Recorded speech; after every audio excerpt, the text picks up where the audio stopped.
I was asked to talk about some of the great birding sites that we have here in the Negev, and that will be the item of my talk tonight.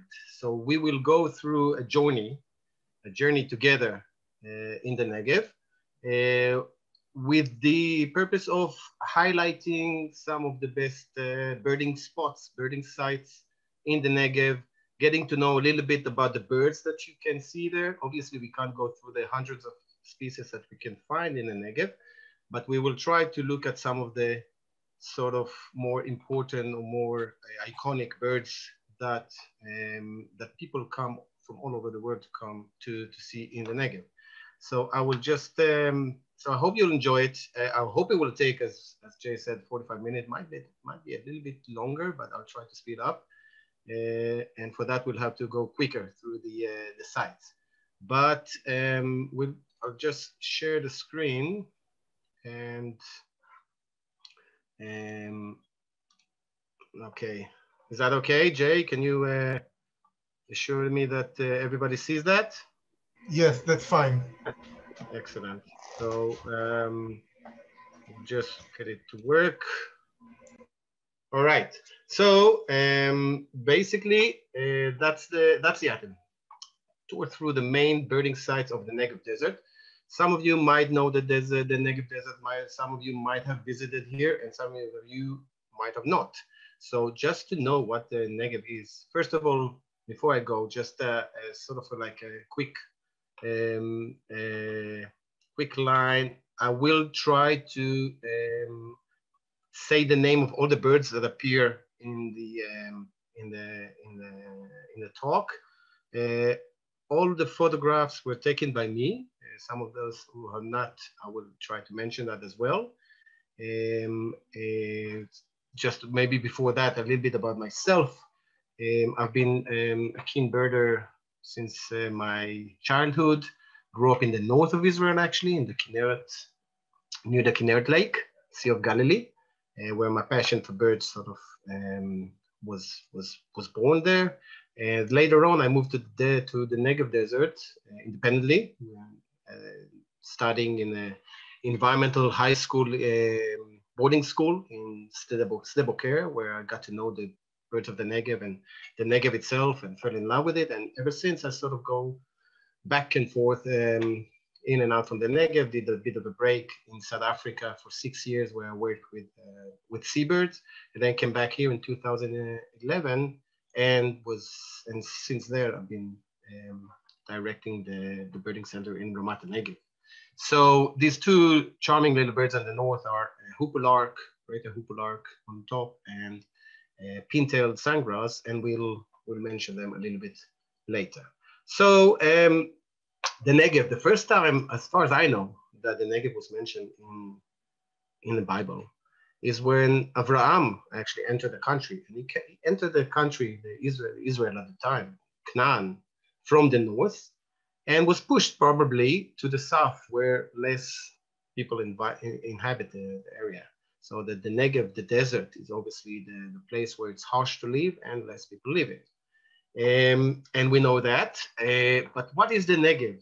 What is the Negev exactly? There's no specific definition for the Negev, but we like to address it as the line that goes basically lower than 200 millimeters. So where the rainfall, the annual average rainfall is less than 200 millimeters, we basically treat it as a desert, as a proper desert. And you can see here, if you don't read Hebrew, that is Beersheba, Dimona, Sdom, and the Dead Sea. So anything that is less, that is south and east and drier than this line, we basically treat it as the desert. Not all of it is a Negev desert, so we gave names to some parts of the Negev, and we get to know it as far as we get along with the talk.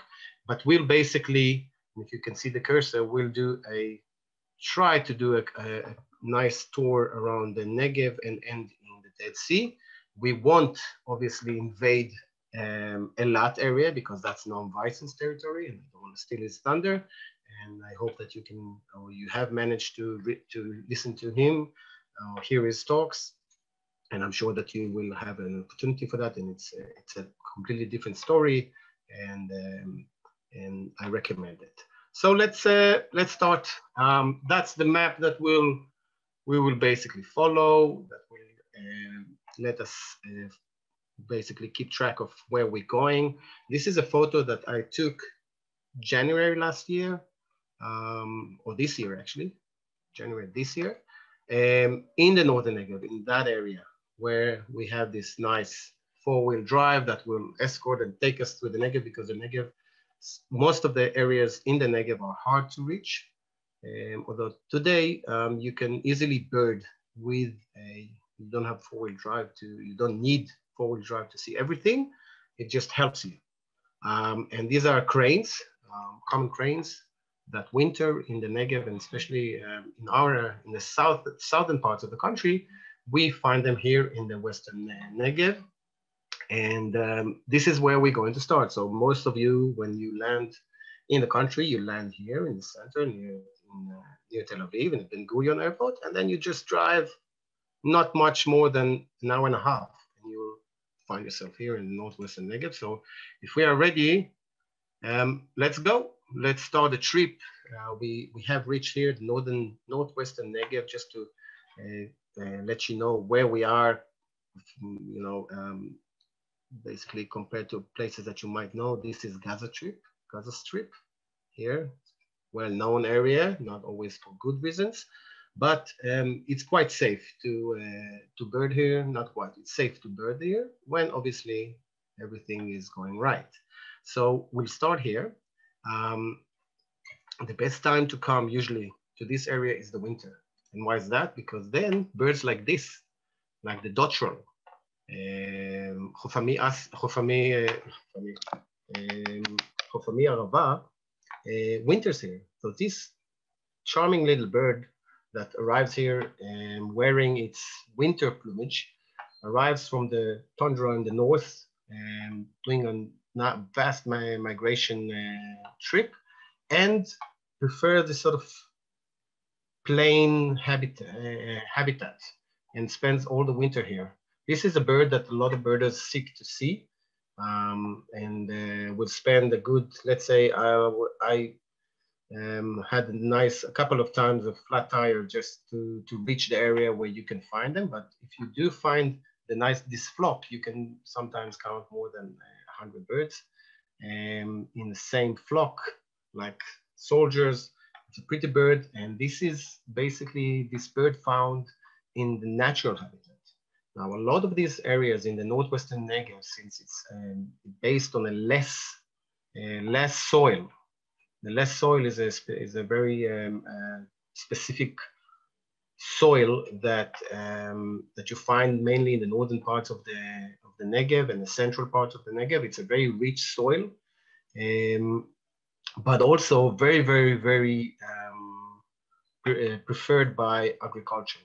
So a lot of these lands basically turned into fields, and that changed a lot. That basically means that the dotterel has less places to reach, but birds like this sociable lapwing, Kibit lakanit, find the fields very, very, very hospitable. So they like this kind of grass. And the sociable lapwing has a very, very interesting story, which I recommend you just Google and read through.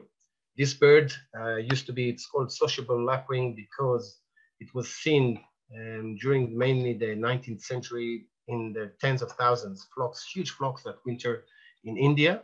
It used to breed not in the yellow range, but much, much western and eastern than that, but it shrank, the population shrank. And sometimes in the 80s and 90s of the last century, scientists already all of a sudden discovered that there's hardly any, and they were estimated to be the population of this bird was estimated to be about 250 birds. So obviously it was immediately described as a critically endangered species, and a lot of efforts were put into finding what's the deal. The species was found to have two main migrating routes. One is the Western and one is the Eastern. The Eastern to India and the Western to East Africa and some countries in the Arab or Saudi Arabia and the Arabian Peninsula. And you can see this little dot here, where Israel is. And some plovers do winter here in Israel. It was an enigma what happened, and basically it got to do with a lot of politics changes within the Soviet Union, where the main population breed, and then now the research basically points that one of the reasons that we see a reduction in the population now is because of killing and hunting along the migration, especially in the western route, in basically hunting when this bird is migrating. So it's a really interesting story. I won't go through all of it, obviously, because it's long, but I recommend reading it. But the northwestern Negev, the Urim fields that we will go, I'll mention the site name later, is probably the best place in Israel to see this bird. And usually there's a flock of 10 to 15, 16 birds that winter and can be found there all along winter. The fields are also home for some of the rarest birds that we find in Israel. One of them is this falcon, which is called Seiko Falcon, Baz Tzedim. The Seiko Falcon's got also a story, an interesting story. It's one of the favorite birds for falconry, hunting with birds. And mainly in the east, our easterly neighbors like to hunt with this bird, train it and hunt the queen's bustard. This bird here, the Chubara midbarit. And it's one of the reasons that this bird is also endangered, because people steal eggs or steal chicks or steal even birds, trap them and sell them for their falconry uses. And in this area, we have the last, really just usually there's a nice population of these sakers that come here. They come to hunt all these birds, all these small birds, starlings, zarzirim, and skylarks, mainly all kinds of passerines, songbirds that come to the fields. The fields basically offer amazing food opportunity for a lot of the birds, of the small birds, and these are obviously food for the bigger birds. So the saker is probably, this is probably only also the main place, best place in Israel to see this, the biggest falcon that you can find in Israel, and one of the biggest that you can find in our region. Meidad, yeah. Excuse me for interrupting you. The pictures have been somewhat blurry on and off. I'm wondering if maybe you turn off your own video, it would help. Or if you can think of anything else you can do to improve the quality. Well, I didn't do anything specifically. Is that with everyone? It's that everybody? Well, a lot of people have commented. It's been on and off for me. Right now, it's very blurry, for example. Really? Mm-hmm. I don't know. Now it's better. Now it's better. I mean, maybe if you turn off your video, though, can you do that? My video? Yeah. How do I do that? Because it's not on. Start video. I think it must be. Maybe you can't do that while you're showing the screen. Like I'm not on now. Down at the bottom left, do you not have a start video next to your mute? Yeah. There you go. Is that better? Well, maybe. I don't know. Well, it was okay for me right this second, so I don't know. Okay, how's it now? Go to the next slide. It's blurry for me. Blurry? Blurry. I don't know what to say about Signal that. issues.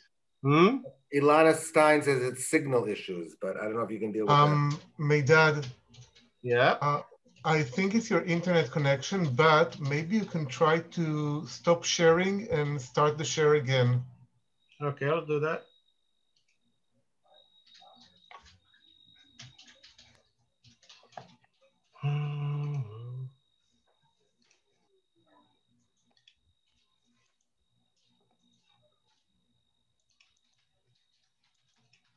How's that?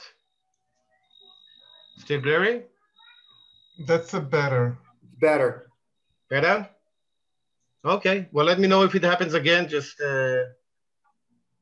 give me a shout. I'll do it again. Sorry about that. Should be the first time it happened, so I'm not really sure what the reason for that is. Should we go continue? Yeah. Cool. Okay.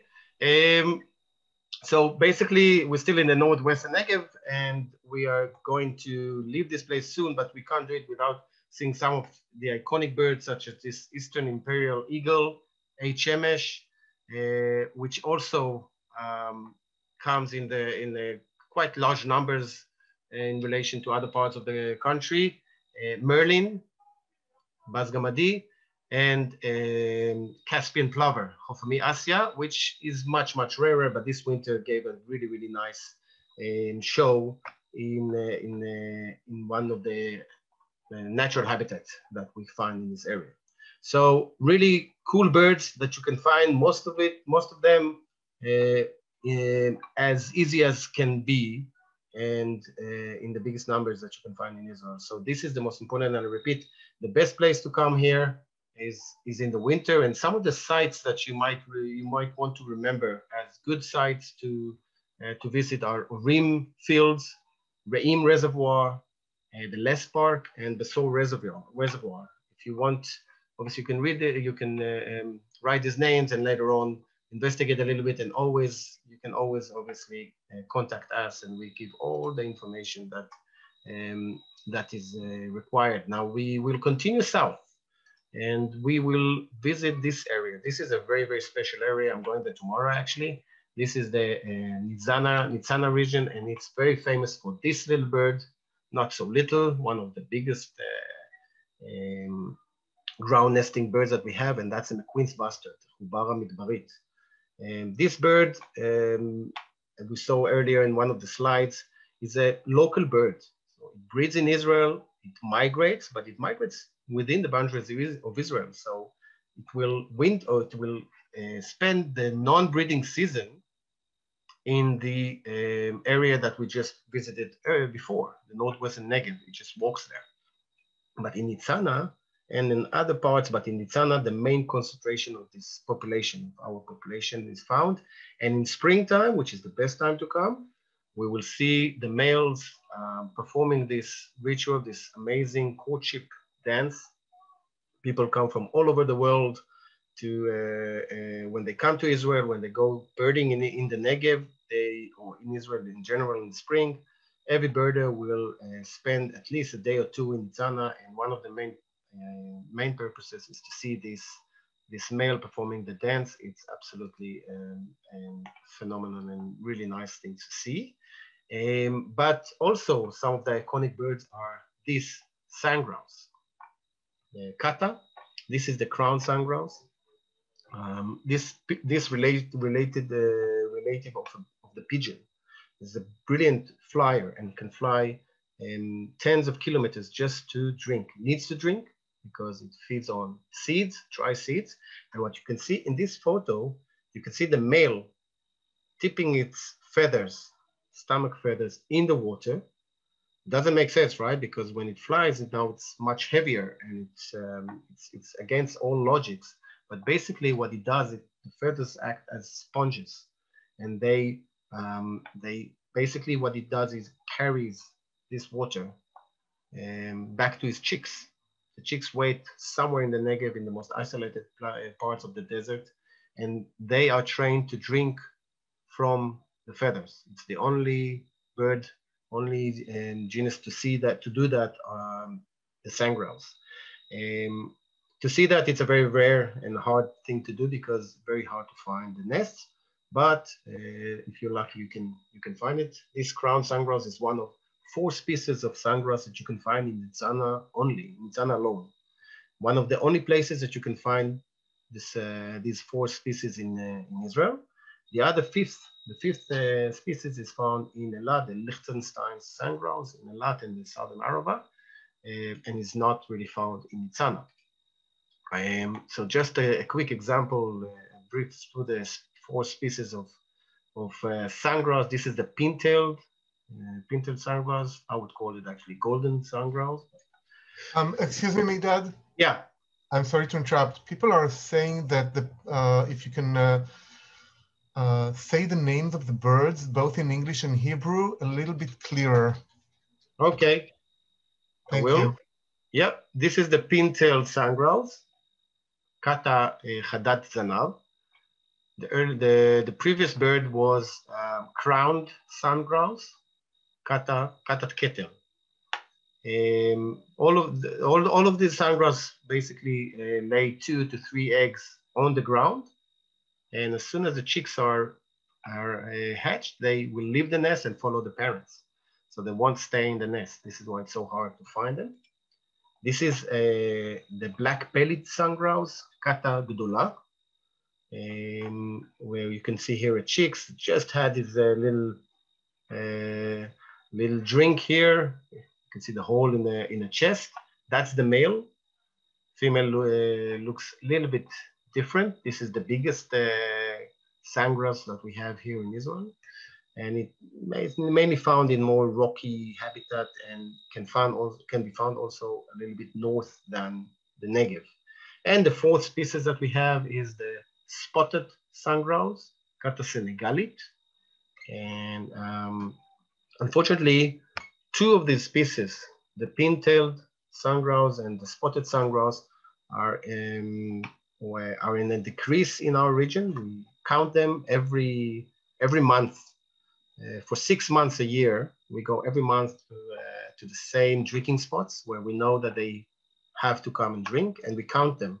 So we can actually follow the trends, population trends, and in recent years we see less numbers of these 2 species. And there's a research that has been conducted for the last few years, trying to track these birds and understand the movements and their habitat choice, so we can understand the reasons for the fact that they are decreasing. This research has been done with the cooperation or together with the nature parks authorities and the University of Sheva, University of Ben Gurion. And yeah, these are the sandgrouse, but it's not only them that are found here. This beautiful bird, Ratz Midbar, cream-colored courser. There's a few coursers in Africa and Asia, and Europe a little bit. And this is it's actually a wader. You can see, for those of you who know a little bit, familiar a little bit with the bird world, you can see that this resembles a plover, long legs, kind of a squarish head, big head. But this is a wader that fled from the sea or from the water and doesn't like the water environment, the wet environment, and got used to live in the desert. In the most hostile areas, it runs fast, gets the food, which are insects, lizards, even small reptiles. It can eat with this quite strong bill. It can chase the food and pick it up. The long legs also enable it to escape the heat of the ground and earn a little bit of cold. Some other birds that are worth mentioning is this Asian desert warbler, Sivchi Midbar, which come here in the winter and can be found also in Nitzana. And this desert wheatear, Salit Midbar, when the wheatears will be the stars of our next stop. But this bird is also in good numbers in this area. It's nice. The males are really good looking birds.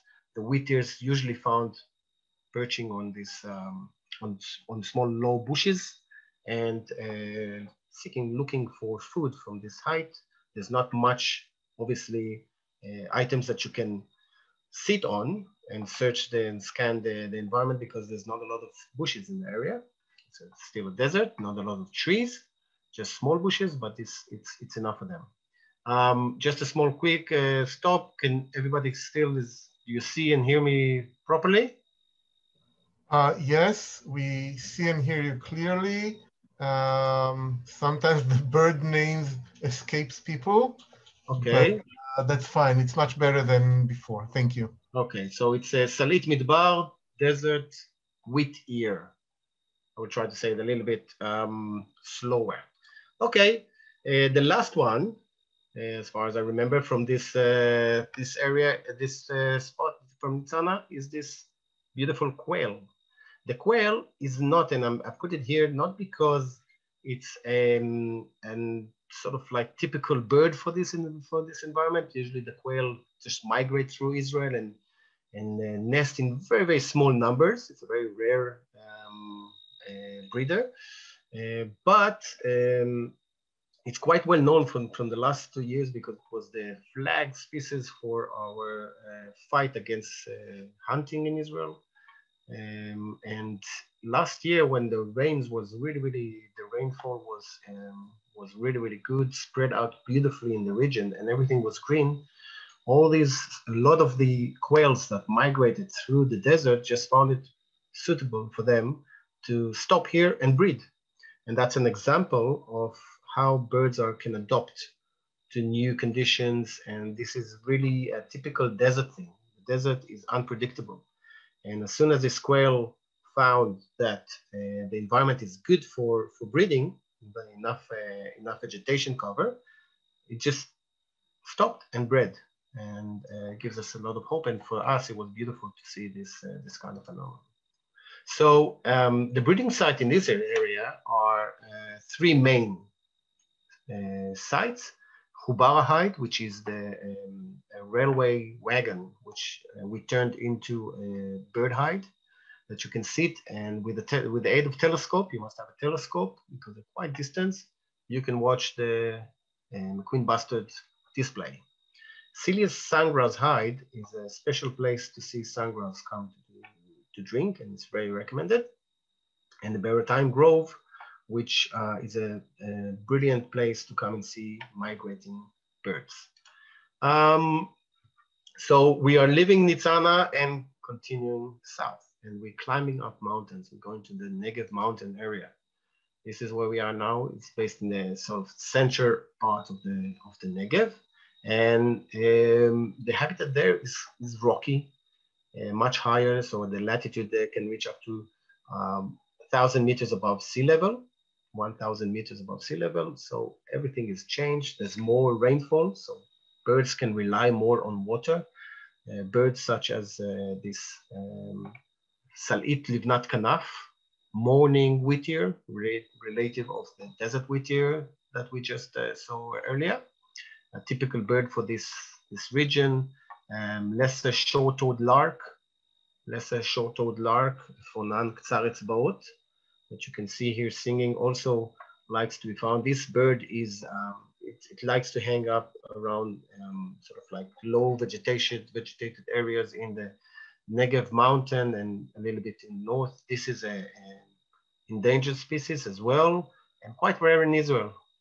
So birders who want to dip this or to take this bird, there's some really cool places that not a lot of people are familiar with, and we can always, we are very happy to show people this bird. Other birds that rely on water, especially birds that eat seeds, birds such as this trumpeter finch on the left, this one, trumpeter finch is a Chatzotzran midbar, these two, and in the middle, Drorit Titzrat Etzbaot, pearl rock sparrow or hill sparrow, two names. These two are the same but different. They eat seeds, they need water.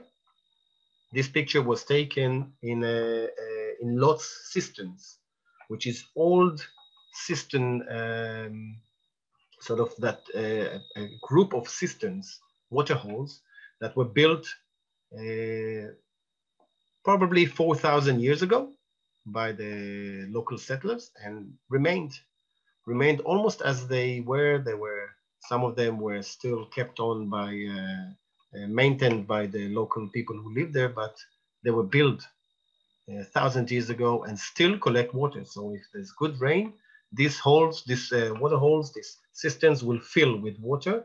And then we'll see two things. We'll see that the local trumpeter finch here, when the year is good and the cisterns are full, you got just thousands of them all over the place. They wait for the right moment and they just breed once or twice.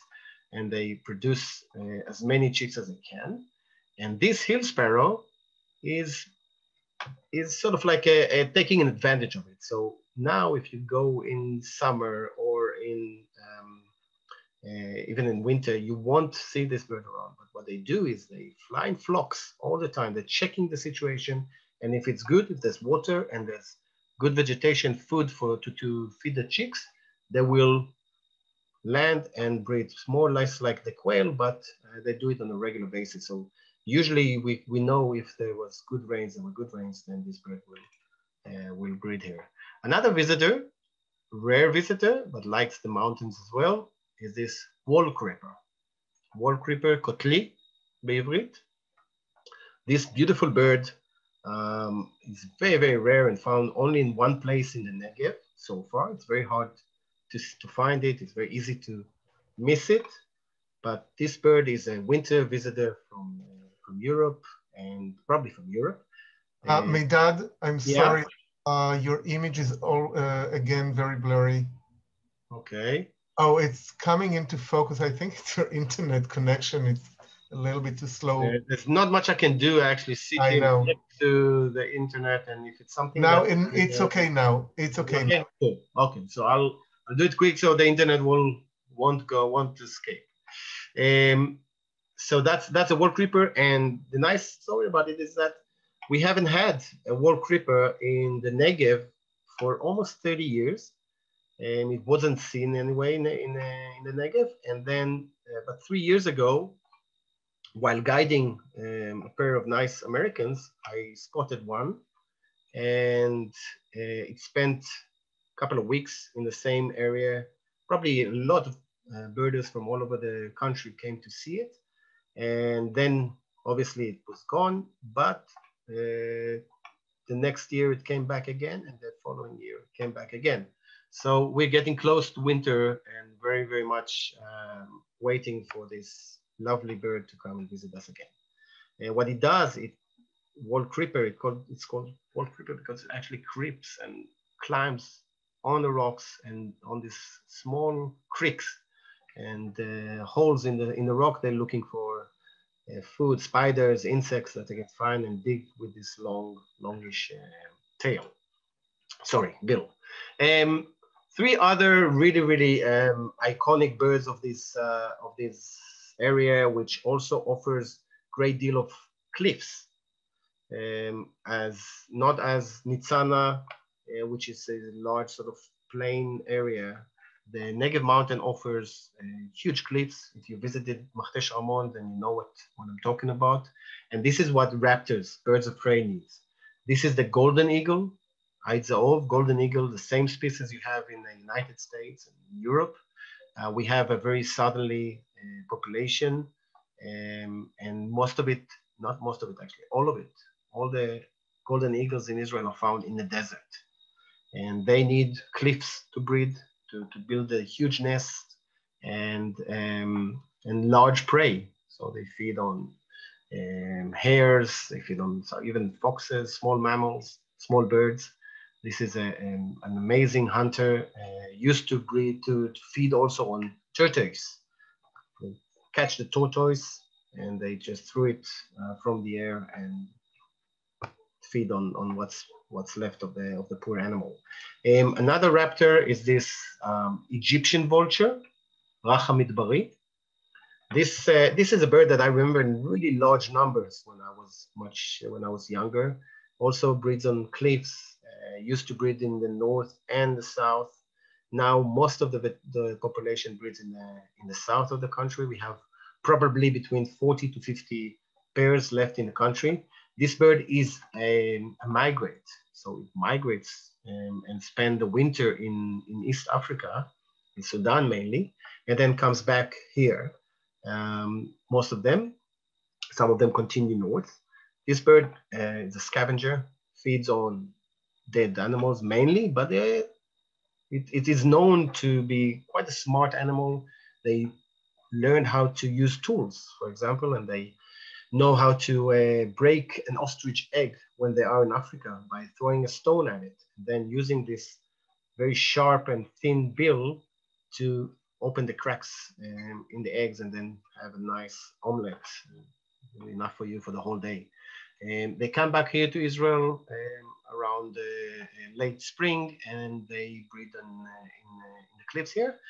This bird is now known to be critically endangered species all over the world, mainly due to different reasons, but obviously man-made, probably intrusions along the flyway, the migration route. In Israel, obviously, it's a protected species, as all the species shown in this talk. And the last one is this beautiful sooty falcon, baz shachor. These small raptors feed mainly on migrating birds. So it times the chick rearing season, the breeding season, so that when the chicks are born, when they hatch, it is peak migration season. So they have a lot of birds flying through. Also breeds only in the desert. It's not found, it doesn't breed elsewhere. And in Israel, we have a really strong population of birds, of sooty falcons. And in October, all of them just leave the country, all of them, and they migrate south to Madagascar and South Africa, Eastern South Africa, where they spend the winter, our winter, obviously it's summer there, mainly by just feeding on insects, flying insects. That's enough for them to survive. And then coming March, April, they start their migration back to Israel and other parts in North Africa and the Middle East, where they breed. In some places, actually they breed in colonies on islands. All is well, Jay? Hearing and seeing properly? Yes, sort of. I'm sorry about that. There's not much I can do about that, but we'll just try. So mention the 4 birding locations again, please, Meidad. Everybody's asking. Here we go. Which one? No? This one? Yeah. I don't know. You mentioned 4 in the beginning. People keep asking about. 4 ones, 4. Urim, Nitzana, Re'in Reservoir. And the Sor Reservoir as well. How do you spell that? So you can basically it's Besor, Besor. Right. So yeah, Besor. Wadi. Yeah. All right. Thank you. Okay, I suggest to just collect the questions, and then once in a while. Yeah, that came up a lot. Okay. But we really need to finish in about 5 minutes, Meidad. I want to keep to our time frame. All right. So we'll have to really be quick. These are the main sites to bird in the Negev. If we have to finish in 5 minutes, then I suggest that we quickly run through, because it is just a bit longer. Take 7 minutes. 7 minutes. Okay. So we continue to the south to the plateaus of the Western Negev, where we find mainly some of the ground birds, such as these hoopolarks, and hoopolark is alemon in Hebrew, thick-billed lark, Froni av makor, tzchichanit, Temminck's lark, bar-tailed lark, Froni chachlili, and Froni arava, Dunn's lark, or Arabian lark it's called today. These birds are really the reason why birders invest time in this area, because these are birds that are hard to see and quite rare in the region, and every birder just wants them. And another group is the whittiers. I just mentioned these 4 because these are 4 that attract birds. They attract birders. The 2 on the right are local birds: white-crowned black whittier. White-crowned black whittier, the Salit Shchorat Beten, and hooded whittier, Salit Nezira. These breeds here, these 2, these ones are much rarer: the basalt whittier, Salit Bazalot, and the Kurdish whittier, which are found much. It's harder to see them. The basalt come every year almost from a population in Jordan probably, and the Kurdish come once in a while, not every year. So these are birds that sometimes are found in one spot. You can see all these species, and that's what really is so amazing about this area that if you find a nice patch, you can find all these birds. The main sites are the Meishar, Wadi Tznefim, Uvda Valley. These are the main spots to find and locate these special birds. We go up to Chatzeva and to the northern Arava. And Arava, Chatzeva is very famous for this bird, for the Arabian Wobbler, the Zanban Arabi, but also in some spots, and you probably need an experienced guide or someone who knows the area there to find this beautiful Arabian Wobbler. For me, it's beautiful. Some people might argue differently, but it's a special bird. It's almost an endemic subspecies to this region, and it's also endangered in the country because it needs mainly the healthy acacia savannas forest. Other birds that are found are this little green bee eater, or I didn't say the Hebrew name, Sivchi Shitim. This is the little green bee eater, Shakra Gamadi, and the Namakwadov. This is the Torizan Vanit, also a beautiful bird. This is a male, but very easily found in these areas. And the prize is this Nubian Niger, a beautiful bird that is found in specific places. Very hard to see them. Also recommended to take a guide and make sure that it's all done properly. But it's one of the birds that people are seeking to see. So the best places to see them are Shizaf Reserve, Nekarot Reservoir, Neot HaKikar, and Wadi Arava. These are the places that you have these kind of birds. All the birds that we saw beside the Nubian Nigers, they need the acacia trees. And this is what the northern Arava area offers you. Nice, almost forest, or kind of a scattered forest of acacia trees. And then we're going, since we need to finish soon, then we want to always end on a low note. So no better place than the lowest place on Earth, the Dead Sea, the Judean Desert, where you find Tristram's grackles, for example. Although now you find them in other parts of the Negev. This is the best place to watch them. Sinai, Tristramit, by the way, Tristramit. Sinai rosefinch, Vardit Sinai, the bird that needs water as well. So if you are visiting there and you want to see them, obviously you can check what are the best places to see them. But if there's water, there's a better chance to see them. Males are pink and the females are brown. This is actually the national bird of Jordan, our neighbor to the east. Striated bunting, another bird that is quite typical to the Judean desert. Also not an easy bird to see, but when you get a close look at it, beautiful bird. And from the raptor side, this Barbary Falcon, by the way, Gibton Midbar, I didn't see it, let's say, Gibton Midbar, and this is the Barbary Falcon, Baz Midbari, which is a subspecies of the peregrine that you probably know from America. This amazing hunter also can reach high speeds and feeds mainly on birds that he found. The strongest population of this bird is found in the Judean desert, in the cliffs of the Judean desert near the Dead Sea. And last but not least, this Boneless Eagle, most critically endangered, I think, in Israel. Very, very small numbers, not much more than 10 pairs breed in the country, and most of them 10 to 15, depends what year. This bird suffers a lot from electricians, mainly in the north, not in the south, but these birds can go and travel huge distances when they don't breed, and therefore you can do a lot of effort in trying to protect the nest, but you never know what these birds doing. This is an eagle, a big bird of prey, not a typical eagle, but a big bird of prey that can also hunt birds, can hunt young mammals. And you can see the female here holding a branch that she takes to the nest and to build. Best places to see them are these southern Dead Sea reservoirs. There's a few places there where the birds come to drink, and sometimes they live there permanently, and it's a beautiful place to see. Eitnitzi, by the way, This is Aitmitzi, sorry I didn't mention it.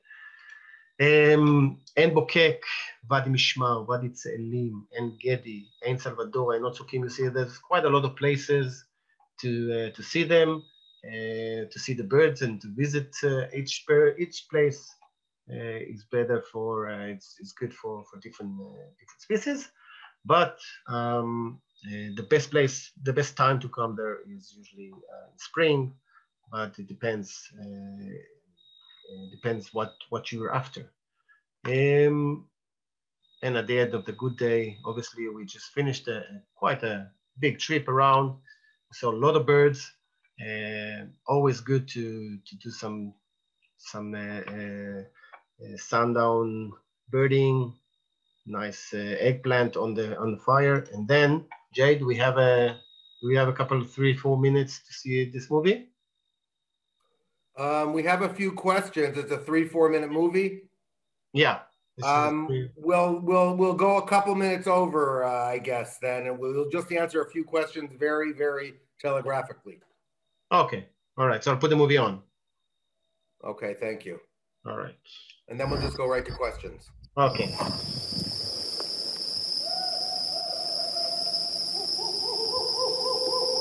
This is a movie about one of the stars of the desert.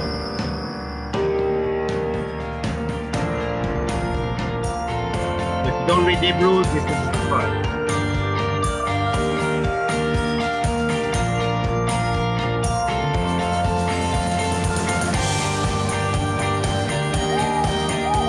That's the desert owl. Desert owl. We need to Hey, maybe turn down the volume a little bit and you can narrate easier. Okay, so this is the desert owl, Elite Brown. And it's a very, very special bird. It used to be considered to be a very rare bird in Israel, but a survey that was done by the SPNI in about more than 10 years ago revealed that almost every big canyon in the Dead Sea holds a small population, depends on the size of the canyon, of this beautiful owl. This owl is the best place to see this is Israel. Very difficult bird to find. What you see here is some footage of this first footage of a nest breeding pair in Israel. You see the chicks, bright brown chicks. They breed in the canyons. They feed on small mammals. You see the rodents mainly.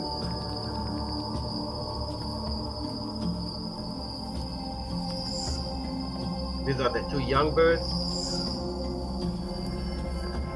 I remember that as a youngster, when I was in high school, some of the kids in high school in my stable care found family, more or less that age, not far from school, about an hour, about 45 minutes walk from my school, and we all went there to see it. This was, I think, the third breeding record of this bird in the world. Definitely, but in the world as well. Such hard it was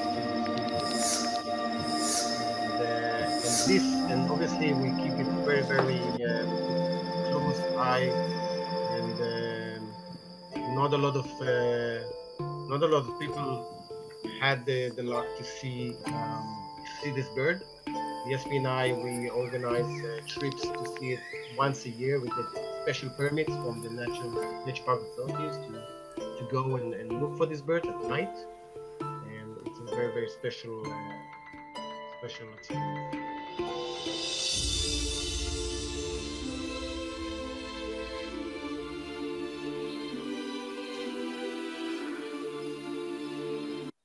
Okay, maybe just before the questions, just mention the drawings, the beautiful drawings that I put here are done by this guy, Bruce Pearson, who joined me in 2015 for 2 weeks almost of doing more or less what I just showed you and just drawing these birds and eventually coming up with a beautiful article in Birdwatch, an English magazine. So yeah, I was asked also to mention there's this, Jay. Thank you very much, birds? Meidad. And thank you so much, Alan Kessel, who's the director of the Jerusalem Bird Observatory, a must stop on anybody's tour, birding or otherwise. Alan has been doing back office, the other symbol of the chevra that you see on your screen as a panelist. She's been answering questions and giving names of the birds in Hebrew and English. And yes, we promise in the future to either have them posted on the slides, or somebody suggested we send them in advance, so we will do that as well. Meidad, we have 3 minutes if we're respecting the hour on the hour. A bunch of questions, still 180 people with us. Harry Schaefer asks, are you noticing any changes in kinds or numbers of birds this year with the worldwide weather extremes? This year it's very hard to answer that based on 1 year. What I can say is that we see much less birds from more or less from quite a lot of species than we used to see, let's say 20, 30 years ago. Okay. I don't know about this year. I don't. It's too early probably in the year to see that, but most of the birds that breed, that come here in autumn, are still breeding in Europe. So migration hasn't started yet. Right, but in general, you're seeing a decline in birds year to year that you're attributing at least partially to climate change, correct? Yeah. Probably climate change. Obviously, it's habitat loss. I can only say that we see less birds. Okay. But it's not only climate change. I have to emphasize that it's not only climate change. There's a lot of reasons why birds decline. Habitat loss and hunting and other reasons. We'll get to that. Sandra asks, are there, really quick answer, are there recordings of the sounds of birds to help identify them? Yeah. Where? There's quite a few websites. Xenos, if you Google Xenos, Xenus, bird sounds. It's a beautiful, it's a brilliant website. You can find most of the birds of the world, I think, over there. And there's some apps as well. Great, thanks. Michael Goodman asks, Meidad, and I'll answer this. You can add to my answer if you'd like. Is hunting a common sport in Israel? So legal hunting is actually a sport in Israel. The Nature and Parks Authority give about 2,000 to 3,000 licenses a year. It's mostly to minority populations in Israel. Jews aren't really much of hunters. The really interesting good news is that we've been working for a ban on sport hunting. What we've succeeded in getting was a temporary ban on the turtle doves and the quails. Apparently the current minister of environment is going to try to make those temporary bans permanent. So we don't have positive news on that yet, but we're working against hunting as a sport in Israel. And of course, there's a lot of poaching, illegal hunting, and that's a problem. Meidad, anything else? Yeah. No, you're right. Not much. Okay.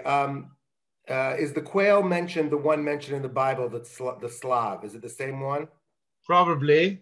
There's some different, yeah. Is there bird bringing activity in the Negev, especially for raptors? Say it again? Miroslav in Belgrade, I believe. Yes, Miroslav is with us every 2 weeks. Is there a bird ringing activity in the Negev, especially for raptors? And excuse me if you're from Sarajevo, Miroslav. Regarding raptors, there is ringing activity in the Negev. There's a couple. There's in Yerucham and in Sde Boker. There's 2 ringing stations. But raptors, we don't really ring them just for the sake of ringing. If we do that, then it's special operations to ring and tag, and we tag vultures on a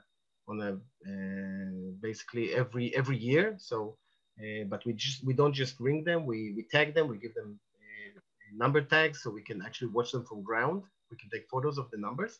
But we also place telemetry transmitters on them so we can follow. And we do that also with some of the endangered species of eagles, if it's Boneless eagles or golden eagle, and even some of the falcons. Cool. Thank you. Michael Goodman asked also, who is the artist, and was he interviewed a while on this program? I don't think he was. I think we have seen some of those beautiful drawings from before, but who is the artist, Meidad? The artist is Bruce Pearson.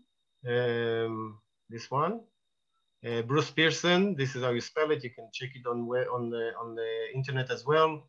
He's one of the most talented painters I've seen. I spent a few weeks with him at sea in South Africa. So this is how I got to know him, and we kept in touch since. And then I managed to get some funds with the aid of Dan Alon, and the Ministry of Tourism managed to get some funds and bring him over. And we traveled through the Negev for, I think it was 10 days or 2 weeks together. And I just tried to find as many birds for him as possible. And he just drew and very, very great. Yeah, and he just gave most of the paintings for us to use as much as great. Thank you.